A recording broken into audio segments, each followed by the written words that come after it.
جو کوئی علت میں ہوتا ہے تو اس سے یہ توقع رکھنا کہ وہ نشہ چھوڑ دے یا نشے کو کم کرے، وہ پہلے نمبر والا ڈیمانڈ یا سوال نہیں ہے۔ پہلے نمبر والا سوال یہ ہے یا ڈیمانڈ یہ ہے کہ آپ مدد حاصل کریں۔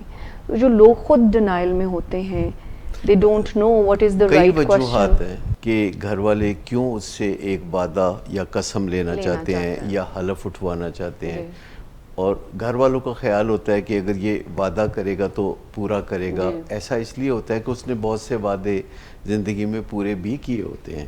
اب وعدہ ایک ایسی چیز ہوتی ہے عام طور پر جو کسی کے دل کے نہاں خانے میں ہوتا ہے۔ اگر وعدہ آپ نے کسی سے لینا بھی ہے تو اس کا کم از کم ایک حصہ ایسا ہونا چاہیے کہ جو آپ دیکھ سکیں، ناپ تول کر سکیں، مشاہدہ کر سکیں، تو پھر تو ٹھیک ہے۔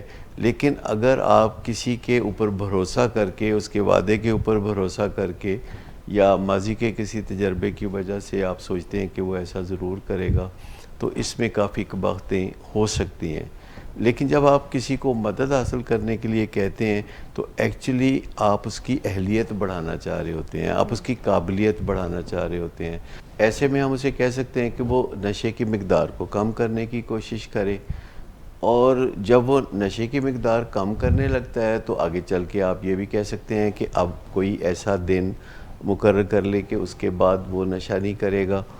ایسا میں ان لوگوں کے لیے کہہ رہا ہوں جو آؤٹ ڈور بنیادوں پر علاج میں ہوتے ہیں۔ جو انڈور علاج میں ہوتے ہیں وہ تو بہت کمپریہنسو سکل سیکھ رہے ہوتے ہیں۔ تو ہوتا یہ ہے کہ جب پہلے کوئی مدد حاصل کرتا ہے تو اس کا مطلب ہے کہ آپ نے ایک کامیابی حاصل کر لی، اور اب جب کہ اس کی اہلیت اور قابلیت بڑھ رہی ہوتی ہے تو پھر آپ دوسرے حصے پہ کام کرتے ہیں، پھر تیسرے حصے پہ کام کرتے ہیں۔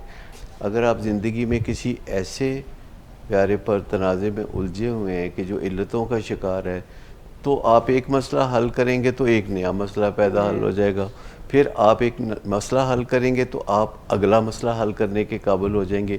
تو یہ ایک جد و جہد ہے جو جاری رہے گی، اور آپ کی زندگی بہتر سے بہتر اور خوبصورت ہوتی چلی جائے گی۔